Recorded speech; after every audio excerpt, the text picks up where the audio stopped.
Yo, I was just on here, man. I didn't realize we did a show on October 2nd, 2022. Well, I'm sure we did. That's crazy. I didn't realize. I thought we started last year. Oh no, we started the year before. Oh, yeah, that's great. I didn't realize that. As you said, yeah, I didn't realize that. Well, it's a beautiful thing because people always asking. People always asking. All these damn people always ask. People always ask. All these damn questions. People always ask. All these damn questions. All these damn questions. People always ask. All these damn questions. People always asking me all these damn questions, and they so confused. I don't know what to tell them. Why he do this? Why he do that? How you do this? How you do that? Hell yeah, I'm trying to do what I want, and I get good grades. That's why I wear these hats with A's. These people recognize that's why they stay up in my face. Cause people always ask all these damn questions. People always ask all these damn questions.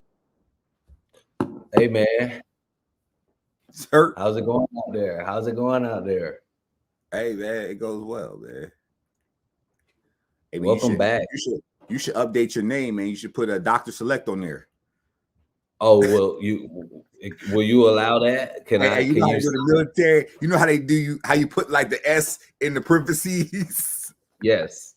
No. The reason that I say that, man, is because the military does that so that psychologically, when you put the rank on, you already get accustomed to hearing and seeing how it looks.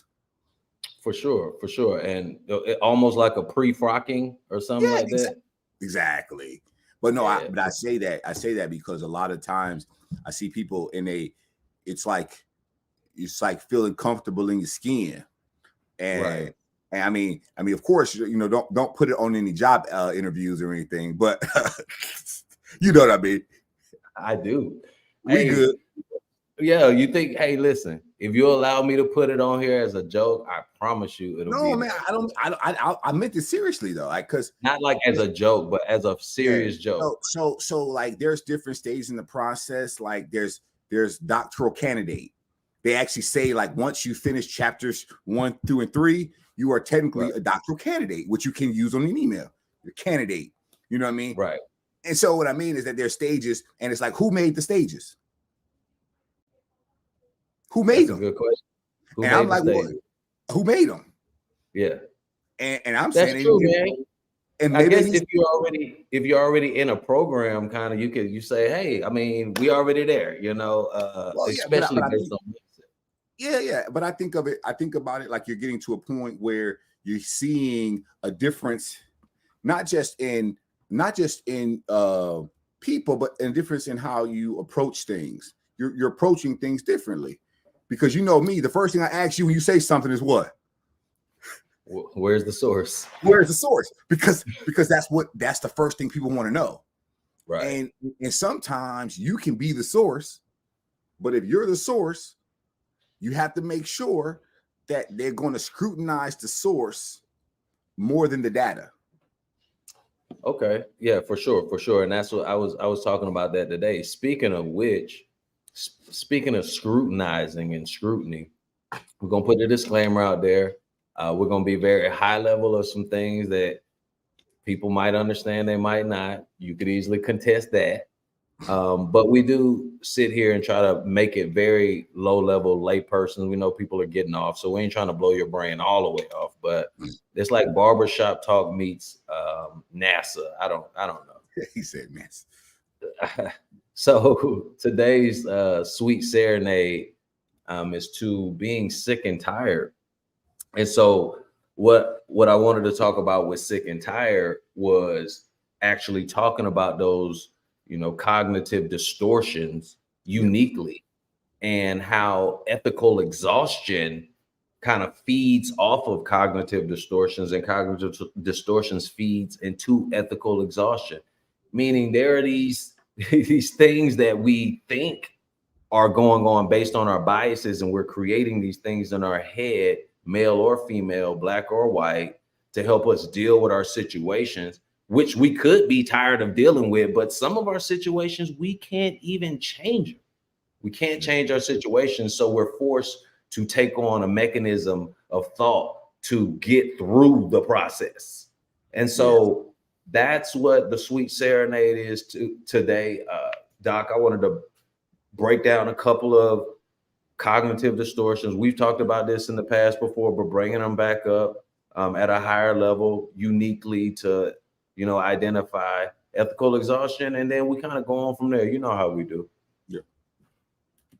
So when I think about cognitive distortions, one of the first ones that comes to mind is, I think it's polarized thinking.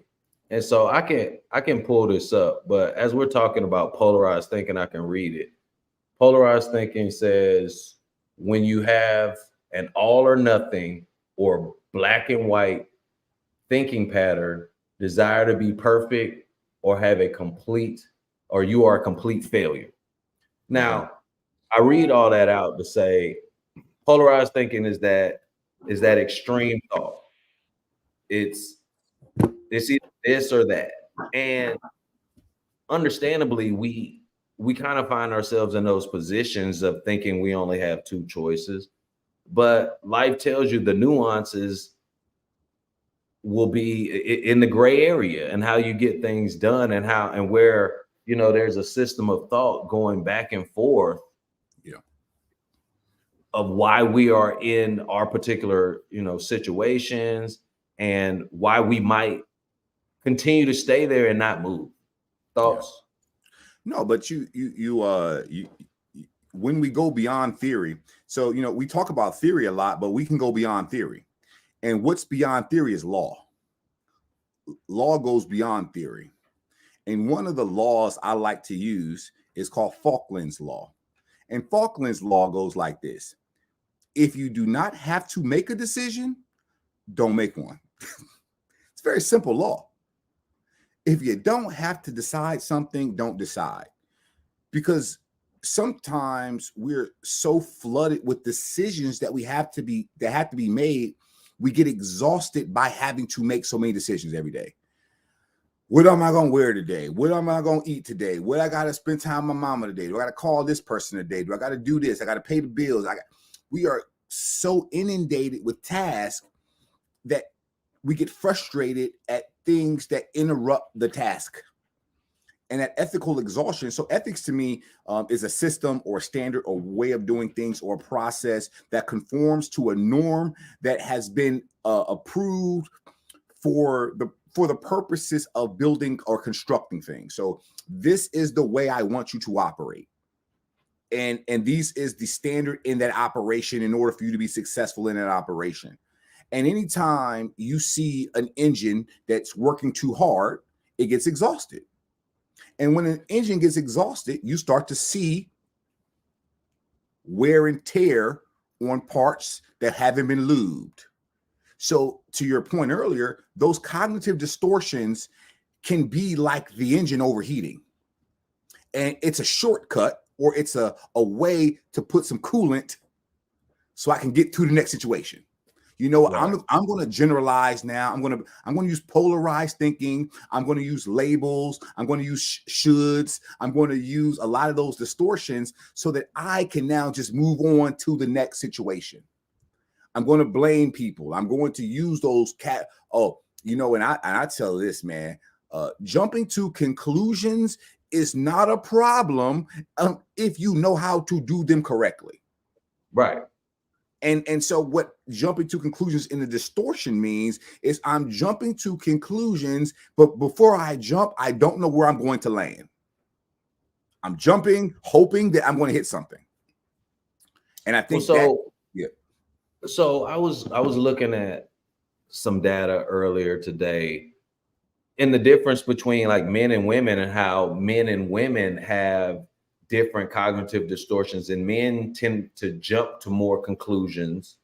Yeah. And women tend to overgeneralize based on, you know, the data we were talking about that earlier today. And I'm starting to find that, you know, to jump to conclusions, that's exactly what you said we should do. We should be doing that. And, through studies, through whatever, production, whatever resource we can find, I can tell you that men are more logical. So logic tells you that you would use your logic to jump to conclusions. But the question, but how far can you jump? Well, that's going to be based on your intellect and your understanding of experience, right? Yeah. But it's still let's just say when you're thinking about, so we're looking at these 7 cognitive distortions right here.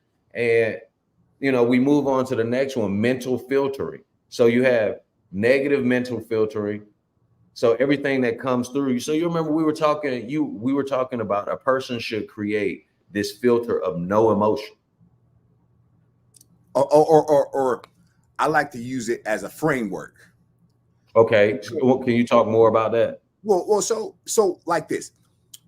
With cognitive distortions, you also have fallacies too. And sometimes the distortion is being hidden in a fallacy.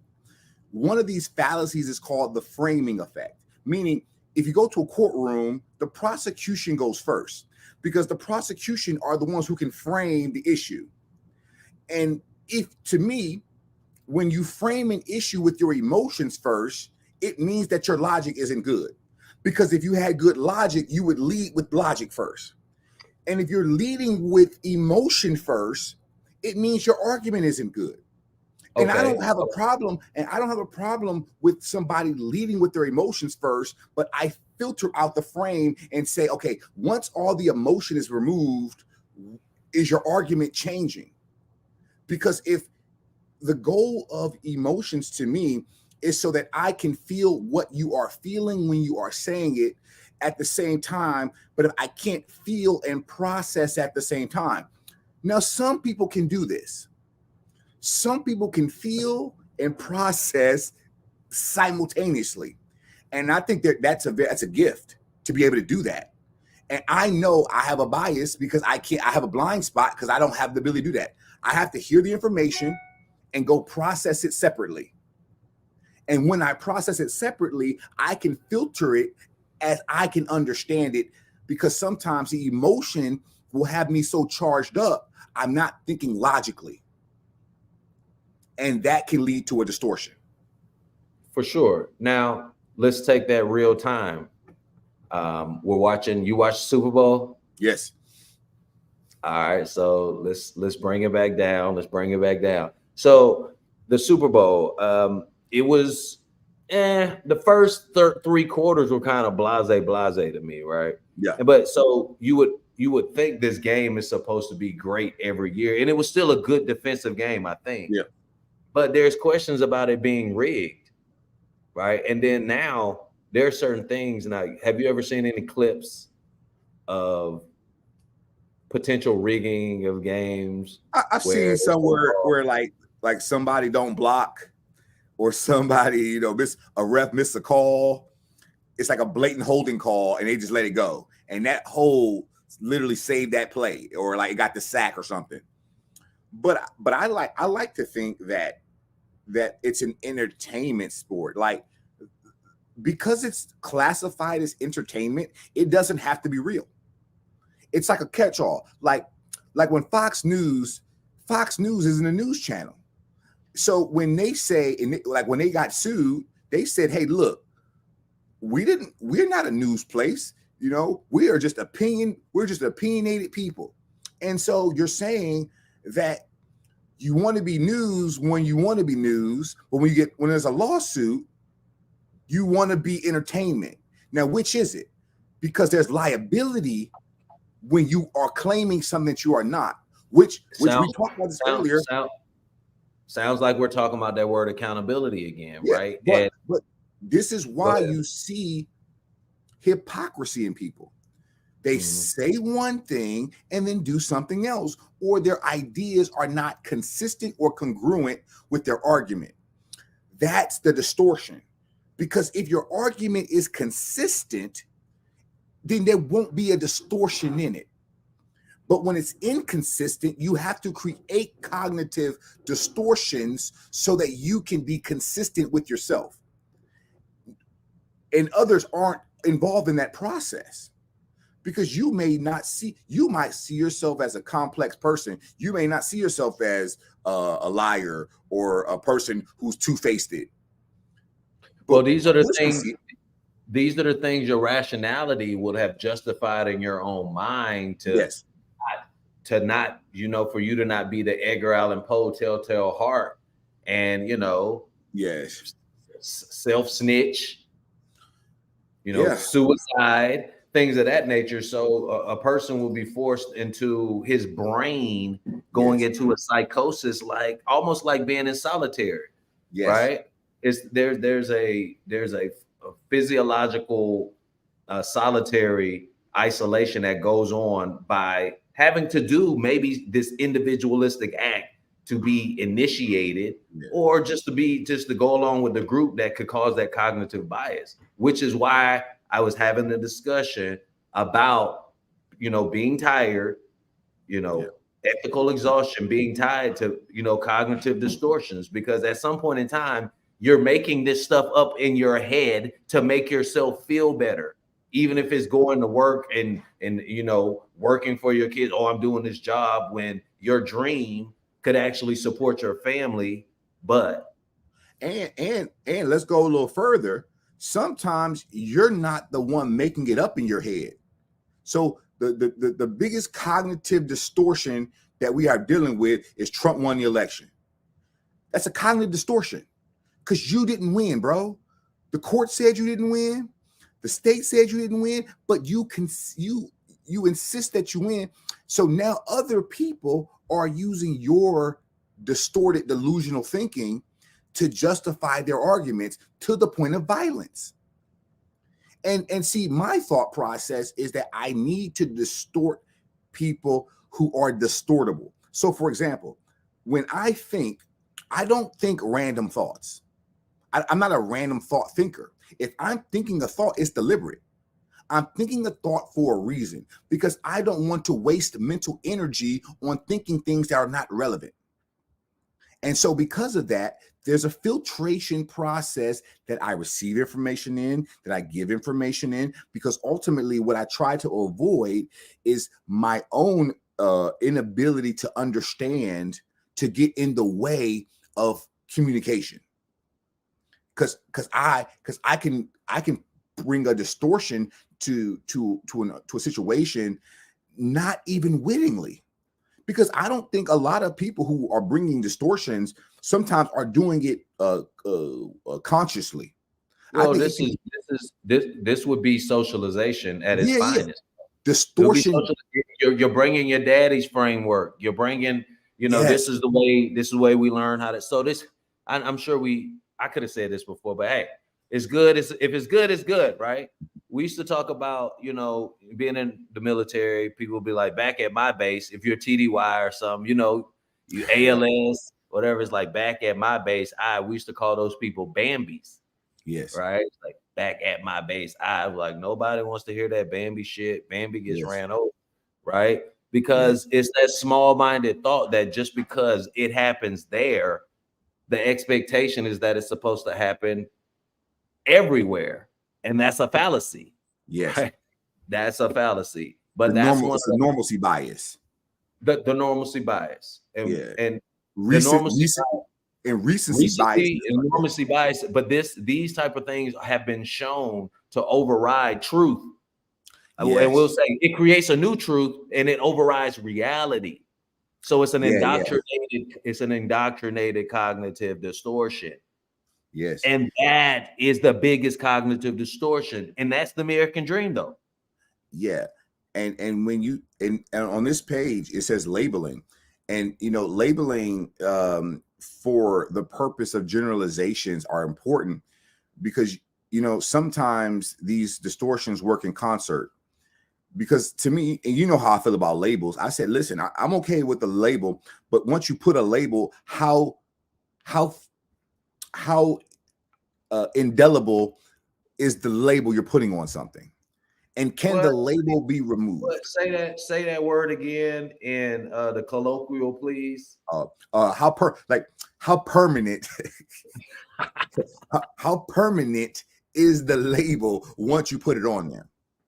So Well, if somebody, the label will be as permanent as it would need, because this goes back culture. Oh, so I heard something powerful the other day, and it's a good segue into what's the difference.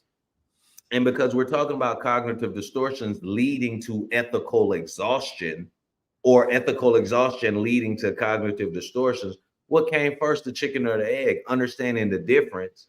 Ethical exhaustion meaning you find it emotionally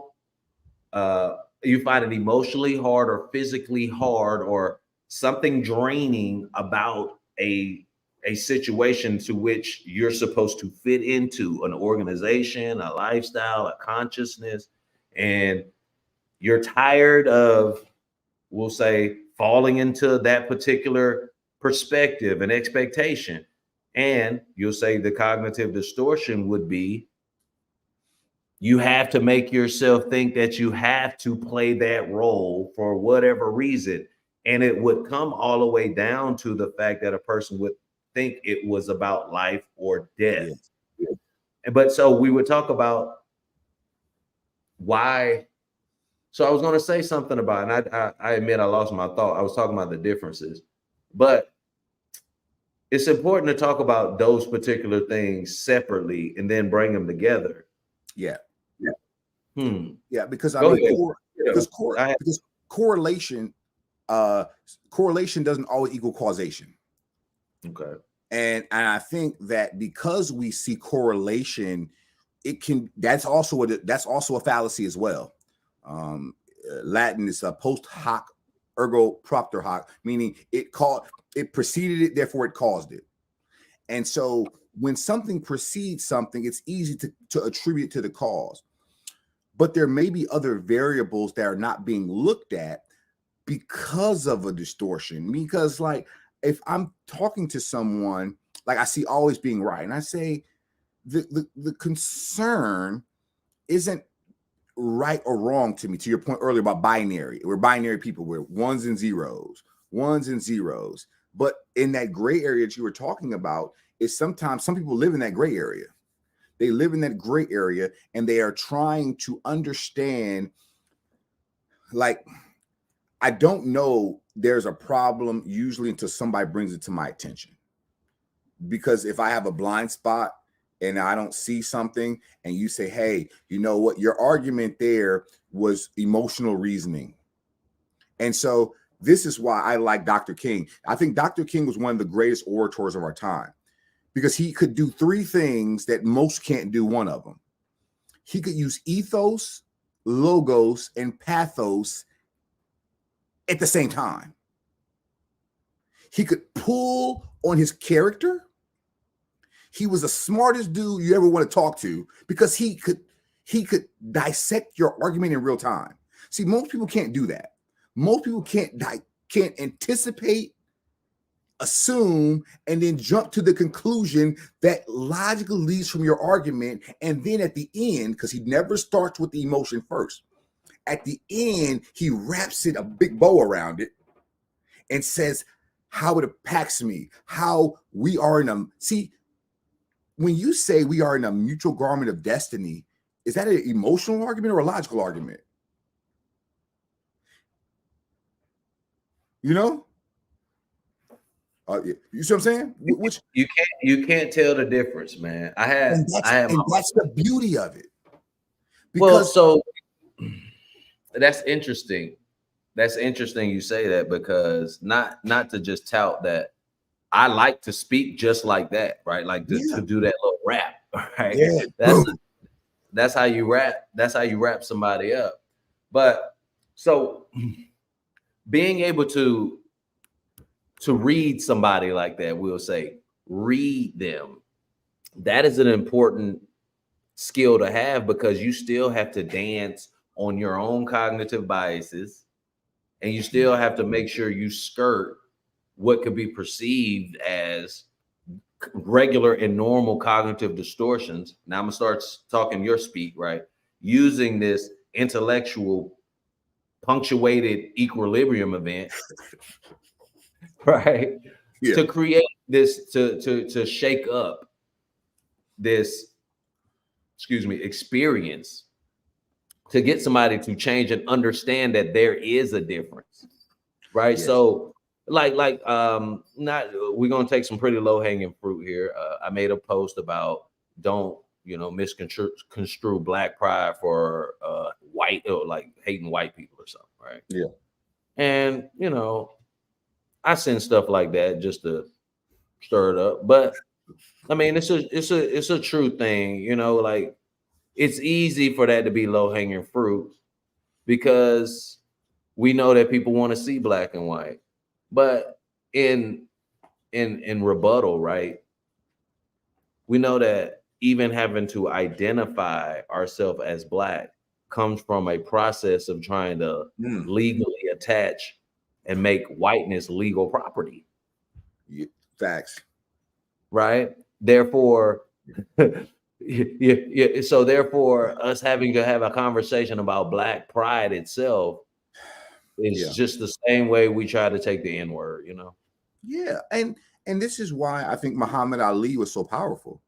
Because when Muhammad Ali said, "I'm black and I'm beautiful," when he said, "I'm handsome," and when he said, he pretty much said, "I'm so fast, I could hit the light switch and be in a room before the bed get dark." I mean, like this hyperbole was so powerful when you are countering a narrative that you're ugly, when you're counting a narrative that you're dumb, when you're counting a narrative that you're lazy, good for nothing, that so the countering the narrative, and this is where I think there is a intersection between this, is that I don't think it's called self-esteem for a reason. It's you esteeming yourself. It's called your own hype man. Well, no, but I mean, so if you're waiting for someone else to esteem you, to lift you up, you're waiting for a long time. It's not my job to make you feel good about yourself. It's not. Well, it takes an extreme amount of resiliency. It takes an extreme amount of confidence, or dare I say, delusion or distortion, right? Like that self-pumping up. Yeah. To make one even do whatever they think they can do. What type of pumping up of yourself? And I'm gonna get a little morbid for a second. Like, even if it comes to taking your own life, you still gotta hype yourself up. Oh yeah, and this is important because we wrestle with war. Sometimes there's warring ideas within us. Yeah. And this is called sometimes cognitive dissonance. See, my thought process is I don't want to argue with anyone. Welcome to the party, man. Welcome to the party, man. You said cognitive dissonance. That's the buzzword. That was the secret buzzword. And see, I don't want to argue with anybody. I want you to argue with your own thinking. See, you arguing with your own thinking creates dissonance. Yeah. And so if you're arguing with your own thinking, I don't have to be there for that. I don't have to be in a room. That's your thing. And so your goal is to ease the dissonance, to create fluidity of thought. And it's easier to dismiss or remove yourself from people who create that in you than it is for you to accept what they are saying and change. Is that fair? That's fair. And if you give them no choice, like Sun Tzu says, you never back someone into a corner, which is why I don't want to be there when you're dealing with cognitive dissonance. I don't want to be around. That's your issue. It's not my issue. And it is. Go ahead. That this is something that we talked about, and this is when you start recognizing your intellect as a weapon. When you can trigger. Yeah. When you can trigger people to have instant cognitive dissonance. Yeah, but I think that I don't trigger people anything. I feel like you're triggering yourself. Because I mean, listen, I get that you're not trying to take the blame here. We're going to exonerate you for the fact that you can't make someone do anything. But you could create a PET, event and thought to make that come about, though. Yeah, and so just so you know, I tend to wait until someone initiates an interaction first, because you have to, in order for you to create cognitive dissonance effectively, the individual has to engage you first. Right. Didactically, I can't engage you because you are not open to the idea to question what you're thinking or knowing. So if you're not open to the idea, it's going to be harder for somebody to put an idea in your mind for you to wrestle with. So I'll give you an example. If I talk to somebody lately, I've been having a lot of discussions about policy and stuff like that, and I challenge people to say there is no problem with policing in America. I say there's no problem with policing in America. I say it's operating how it was intended to function and perform. Well, I tell people it's bad outcomes for some people, but there's nothing wrong with it. It's operating as it was intended. So if you think that there's problems in it, that's your thing. I'm just countering the claim that there are no problems. Because you're being objective about what you understand about an organization, a process, how it's supposed to go, and you can jump to the conclusion about how it's supposed to work based on your experience inside of it and your education. But to be clear about this, I am not jumping to a conclusion with this analysis. What I am doing is I'm explaining what the research has indicated. So, for example, if I tell you that the South didn't use police like the North used police, they had a difference. So the difference is that in the South, they had what was called slave patrols, who were modern day policing, right? We can go from slave patrols to black code enforcers to Jim Crow enforcers. So the police historically has been the organization that has suppressed black people the most, because the legislator passes the law, but the police are the ones who enforce it. And their job was to create separation and enforce. If you look at a lot of those Jim Crow black only signs, it says enforced by police order at the bottom of it. So their police job was to create dissidence in the population.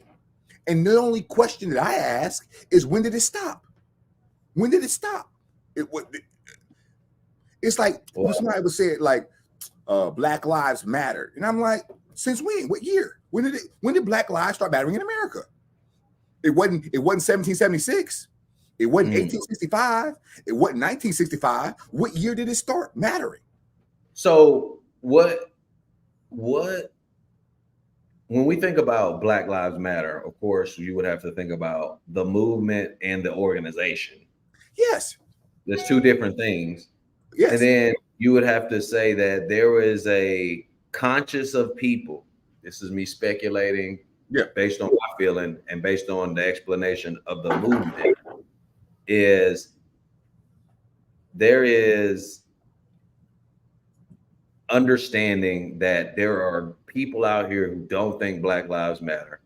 And I've been to certain sections of the country where, you know, people who are of white and European descent or whatnot have Black Lives Matter signs in their yard. Yeah. A lot of them, right? And I feel, and after having conversations with them, regardless of what it is, their consciousness is, regardless of what I know, I don't know, I just know that Black Lives Matter. You know what I mean? You find some people ready to jump on the sword. Yeah. And one of those cognitive distortions is that the retort to Black Lives Matter was all lives matter. And then the all lives matter became blue lives matter people. And I'm thinking, wait a minute, if all lives matter and blue lives are in a part of the mattering, we can say blue lives matter and not say, so the response to blue lives matter wasn't all lives matter, but the response to Black Lives Matter was all lives matter. So that's an inconsistency. That's a distortion of thinking. And I understand why that distortion exists. I know why it exists. I know why it persists, because in the psyche, we have created an environment where the only blue lives that I recognize are Smurfs. Smurfs. Because we understand that there is no such thing as a blue life, because a job is an occupation. I can't pick being black. For sure. And so when I see a distortion there, I ask myself why. And I'm forced to the conclusion. I don't jump to it. I'm pushed there. I'm pushed to the conclusion. And the conclusion leads to me to believe that in order to keep the status quo, because that's the punctuated equilibrium, is in order to keep the status quo, I have to be able to create dissidence, and in a way that I can be a hypocrite on Monday, and on Tuesday I need to be this. Because a lot of these individuals are not creating slogans. They're just echoing or parroting phrases like Polly. Well, that's what Sundays are for, to be a hypocrite, right? Yeah, and so me, I've had some experience with hypocrisy, and when I see it, I just don't like it. I don't think it's necessary. Just keep it 100. If you want to live a way and then be some way different, that's fine. But ask yourself, why do you need to be? Like the other day, I went into my job with my afro out. I picked it all out. It was, I picked it all out. You have the black fist. You got a black fist on your pick. Of course. Hey, and so what? And I'm thinking to myself, like, I want to be me no matter where I go. For sure. And if I need, yes. So then there's no cognitive distortion. There is no ethical exhaustion of trying to be something I am not. Right. Because I think that's where the exhaustion comes from. I got to be so many things. I got to assimilate into the dominant society. I got to make sure that I am not saying anything that's going to offend anybody. I got to make sure that I'm up to date on all of my LGBTQIT mannerisms. I got to make sure that I'm up to date on social issues. Make sure that I know what's going on with my kids' issues. Make sure I know what's going on with the family. And so the exhaustion, I think, is a result of I have to be so many roles at the same time. I never developed my role. I don't think that our living situation in America allows for the actual maturation, the proper maturation, because being able to just become a distinguished person that doesn't offend but just teaches, that would be the goal. But through teaching, you're going to offend people because you're going to challenge them to think outside of what they already know. Yeah. So, and that's that. So, you were talking about culture and the root word of culture being cult. And then I say that culture, and I saw this on my app, my little co-star app. So I'm gonna cite that. My co-star app said, oh, that's funny. It's funny. The co-star app said, culture and individuality are mortal enemies. Yes. And so go ahead. But if you go further into the root word, into the etymology of the word culture, what you'll see, it's more about agrarian. The idea is, how do I grow the same thing in the same location and produce the same thing? And culture is to produce organisms that can cohabitate. For example, there are certain plants that can't grow. I can't grow an apple tree in the desert.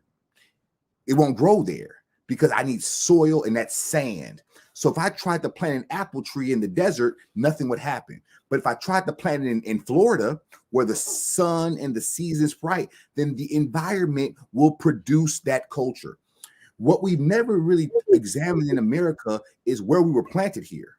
Like, you ever think about why the majority of the Black population in America lives in the southern parts of cities? That's a good question. You know what? We'll talk about that after we come back from our little great commercial. All right. So I'll see you in a minute. Kill. Mark one.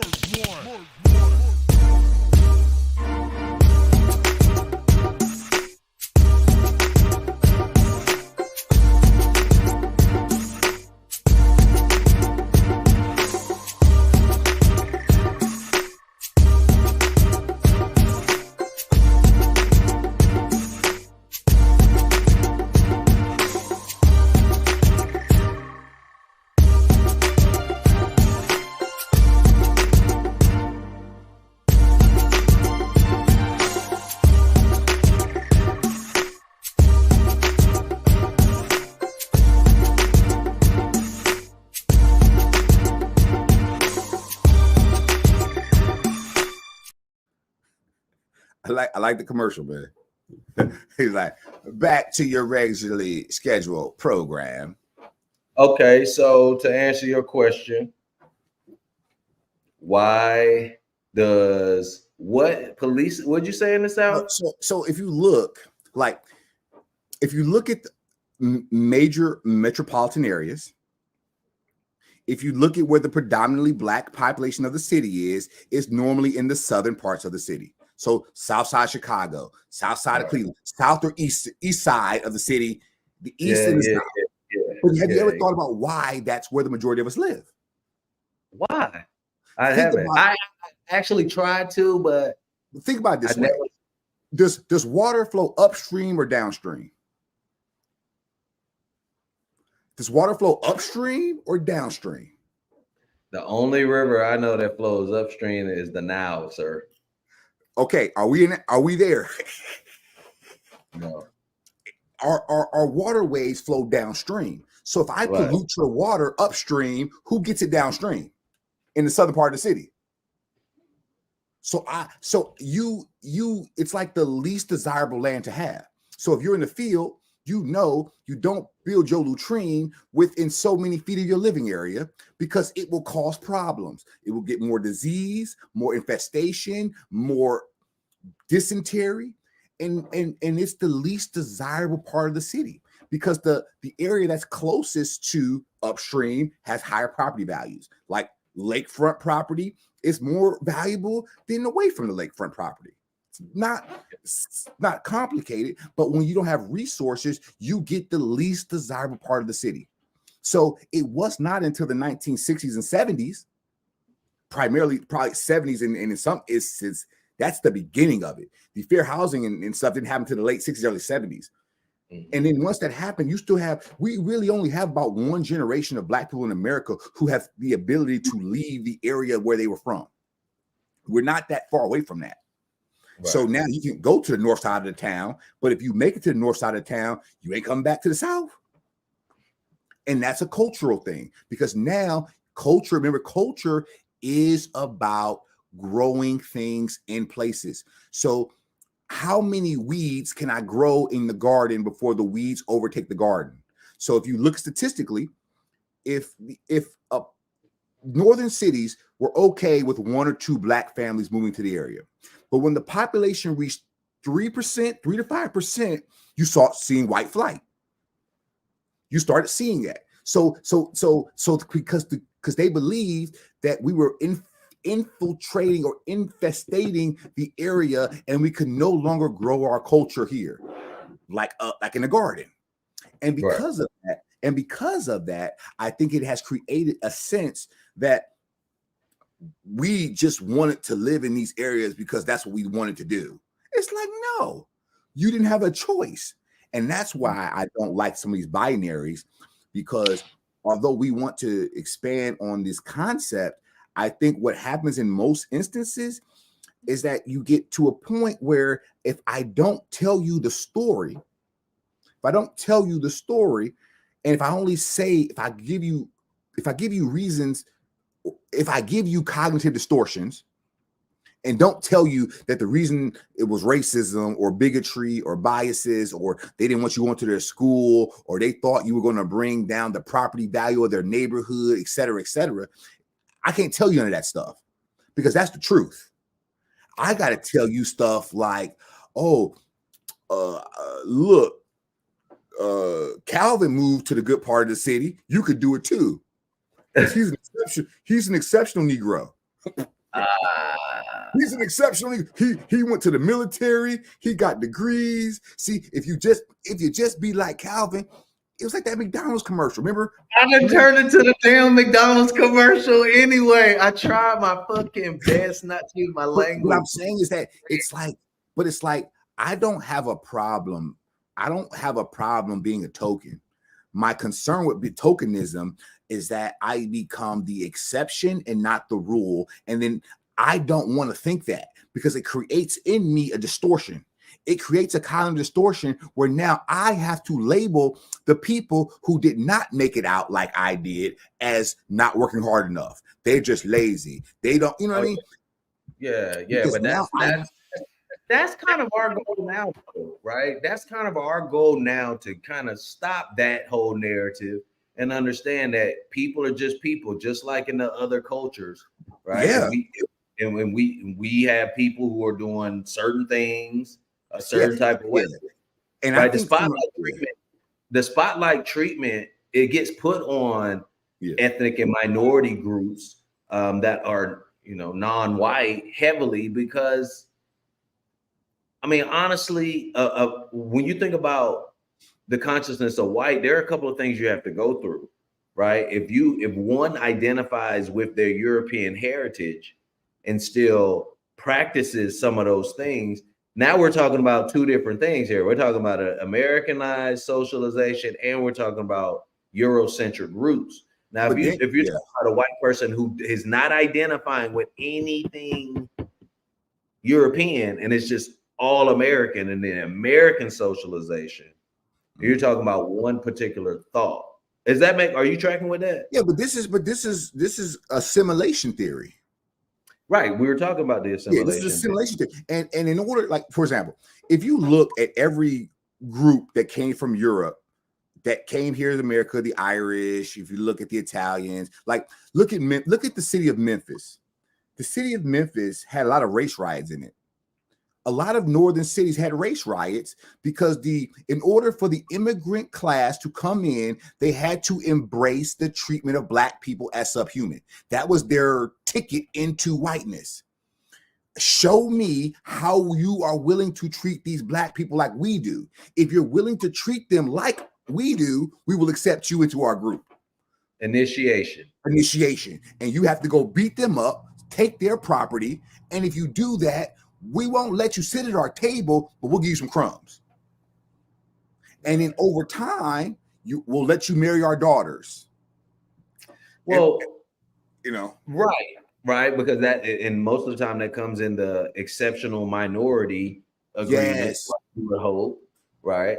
But so my thought with that was saying that the reason that the white conscious never truly gets judged, the American one specifically, but I think in totality, one, it has been meant to be the litmus test for anything good, which is not true. And two, it's pretty much just a blank canvas, right? Being American truly is a blank canvas. It's a blank canvas, and you kind of take it wherever you take it, based on your story, right? Like Jay-Z has a different story than Cat Williams, but there's people look at success differently, right? But based on the American dream, right, they are accepted into a consciousness a certain type of way, right? Like Snoop Dogg can go chill with white people differently than just any weed smoking Black person. But I want to be clear about something very clear. What's that? I tend not to say white people anymore. I know we say whiteness. No. I'm talking about ideology. No. I'm saying because I'm more concerned with ideology than individuals. Of course. Whiteness is the ideology, though. And that's what I mean. So when I talk about the ideology, I can say you can be a Black person with a white ideology who practices whiteness. And that's what I mean. And I don't want to lump the skin color into the ideology, because the ideology has no skin color. And that's fair. That's fair. This is why we have these conversations here, right? Because I know people that if I tell them that they're Eurocentric, Afrocentric, and Asiatic, these are the three main worldviews. Okay. Eurocentric, Afrocentric, and Asiatic. Mm-hmm. What we are doing is creating intersectionality in worldviews and seeing if they can be reconciled. We're seeing if the worldview can be reconciled without using the methodologies that has been used historically to reconcile an ideology, which is force, power, coercion, murder, forced conversion, essentially assimilation by force. It's like when Muhammad was doing his crusades, it was like, look, convert to Islam or I'm going to cut your head off. That was a choice. So a lot of people converted because they wanted to keep their head. And that's a logical choice. And what we're saying is that your ideology, like, I don't want to stop any narrative, like you said. I don't think we want to stop a narrative. We're altering a counter narrative, a counter hypothesis that is more powerful than the current one. So I put 2 glasses of water in front of you. One is clean and one is dirty. And I say, hey, you pick which one you want to drink from. But I'll tell you this, pick which one you want to drink from. And then I want you to choose the better one because you can see rationally that this will be better for me because it's clean. And the ideology that we have been given is dirty. It's just dirty. Most of it. Yeah, it's dirty. And so we are filtering out the dirt from the ideology. And I don't like to get into skin color with people because it makes the conversation bog down into cognitive distortions. See, and that's fair too. Yeah, because I want to give you a way to talk about a sensitive subject without you feeling you have to protect something. Because if whiteness is property, if I attack it, you are going to associate me trying to take something from you. And I don't want to take anything from you. I want to say, keep that, but here, this is better. This is better because this property is transferable everywhere. Like your property, it's only good on Monday through Tuesday. This works all throughout the week. Mm-hmm. And I think we don't have language yet because when somebody says whiteness, white people, in order to explain the social phenomenon, that's fine because it's a social phenomenon. It was socially constructed. It can be socially deconstructed. The only problem is nobody is offering an alternative. If I'm going to deconstruct an argument, I need to give you an alternative argument because I will keep my argument with distortion unless I give you something else. Well, so it goes. But you have to make it. Right. I give you the Legos and you build what you want to make out of it. Well, so that's why I limit it to, I mean, depending on where we're talking, right? Because you can't talk globally to people who think locally. That's fair. And so when I say, if I'm talking about the American socialization, American distraction, it's not to point, fingers at anyone specifically. It's just the thought that, whatever you think, because it's all good until it's not. Yeah. Right. And I don't say that to discount the people who say I am a white supremacist, who I think that Black people are inferior. See, because in Germany, they had a term called Nazi, right? And the Nazi wasn't, so I can say I was German, I wasn't a Nazi.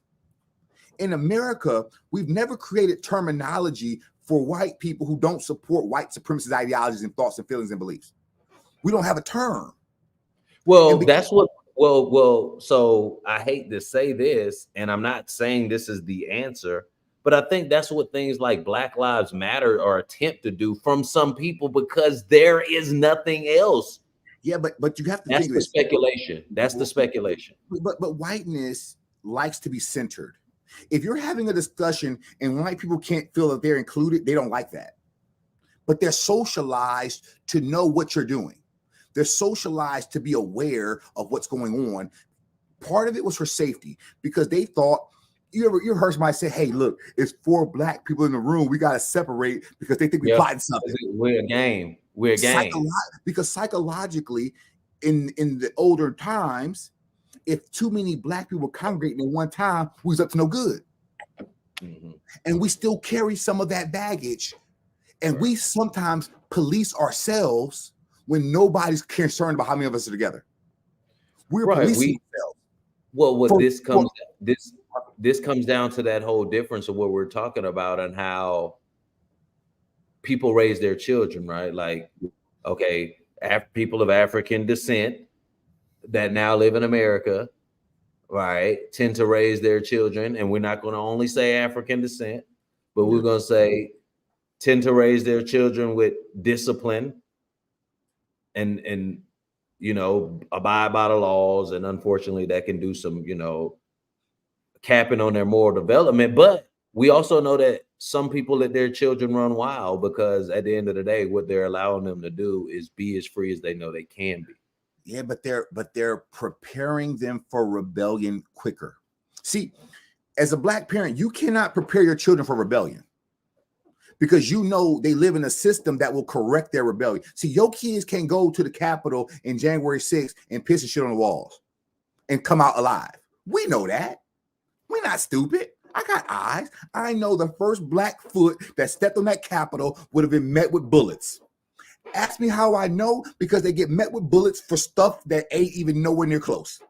Yeah, not at all. And if you want to say it's jumping to a conclusion, I would say it's jumping to evidence. I'm jumping to evidence because my eyes have not deceived me enough to think that the police officers there would have been taking selfies with the Black people there, that they would have been moving barriers out the way to help the rioters get through the Capitol quicker. See, I know that because this psychologically, our country has never prepared its law enforcement to kill en masse white people. That's why that lady, Ashley Babbitt, she was killed by a Black man. And if Ashley Babbitt would have got past that gate post, she was the last barrier. So what you have to understand is that not only have we always saved this country, we built the Capitol, we saved this country. And if you don't acknowledge my efforts, then I am going to say, listen, this is what Dr. King said. He said it much better than us. He said, listen, if you do not fix the problems that you created, I'm going to have to remind you of your crimes that you have committed. If you do not fix the damage that you did, we will remind you of your crimes.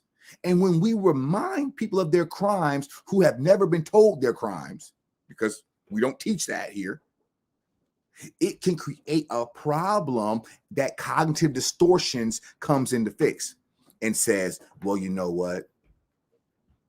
Grandma is 80 something years old and grandma's just a little bigoted. And we okay with that because grandma was raised in a time where that was ignorant. But see, I can go to my 87-year-old grandma and say, grandma, that is a bad idea and it's ignorant. And you can hold that belief, but just know you was taught wrong and it's wrong, grandma. And that's right. Okay. And grandma, I still love you, but you got bigoted ideas in your head, and they would give it to you.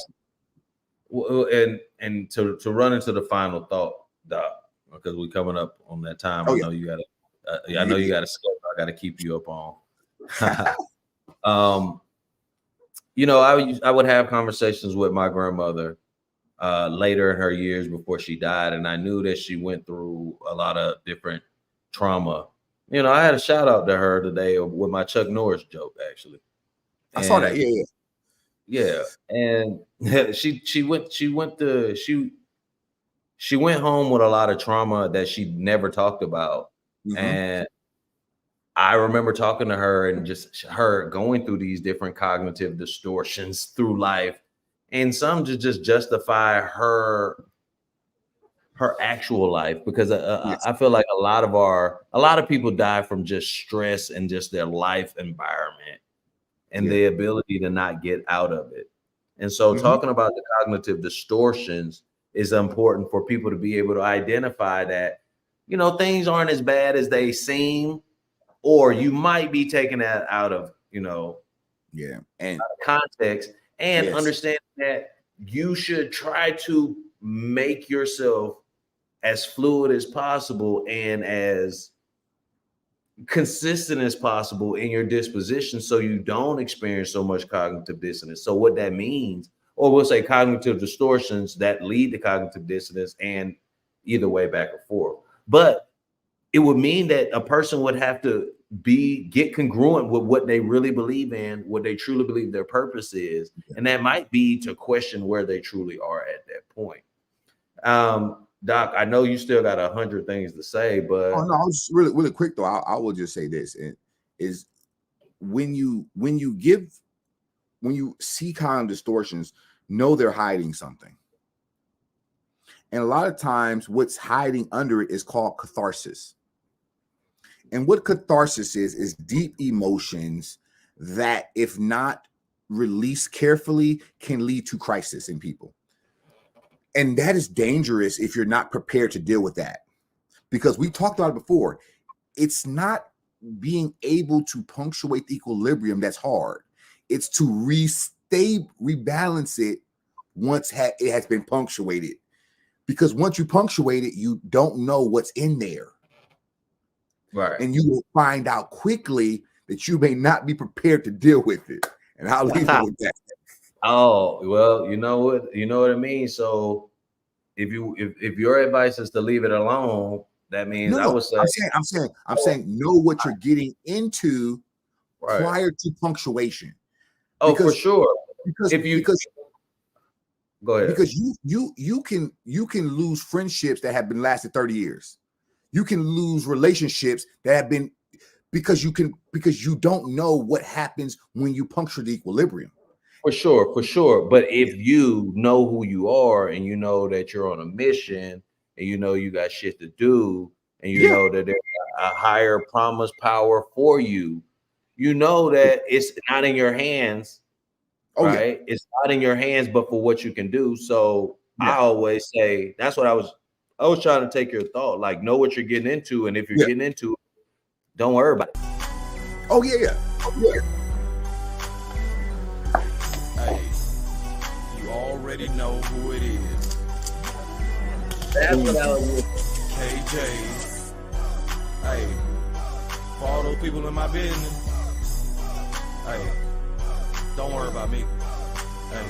Hey, don't worry about it. Don't worry about it. Hey, you ain't got to worry about me. Don't worry about me, cause I ain't worried about shit. 2 fingers in the air and I'm out this bitch, so don't worry about it. Don't worry about it. Hey, you ain't got to worry about me. Don't worry about me, cause I ain't worried about shit. 2 fingers in the air and I'm out this bitch. I'm leaving these people breakfast right